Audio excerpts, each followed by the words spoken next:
layunin. Bawat hakbang ko may dalang panalangin. Hindi kami tahimik sa sulok, boses ng langit di kami matutulog. Sa lakas ng Diyos kami ay gigising. Pag-ibiya ang aming dalang awitin. Lakad ng tapat, di kami titigil kahit ang mundo ay maging mapangapit at marilag. Kristo pa rin ang aming sandigan.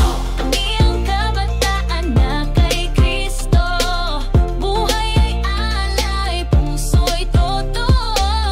Pag-asa ng bayan, liwanag sa dilim.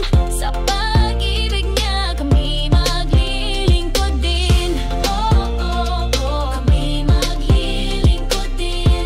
Oh, oh, oh, liwanag sa dilim. Hindi uso ang sayaw ng mundo, kundi sayaw ng espiritu. Puso ay buo, loob ay payapa. Walang takot, basta't kasama si Ama. Panahon ng kabataan, bumangon. Hawak ang salita, apoy ay taglayan. Tunay na pag-asa, hindi laro. Kami ang liwanag sa dulo ng dilim, totoo. Sino kami? Ang kabataan na kay Kristo. Anong dala? Pag-ibig at liwanag, bro. Para kanino? Para sa bayan, para sa Diyos. Isang layunin, buhay na alay kay Jesus.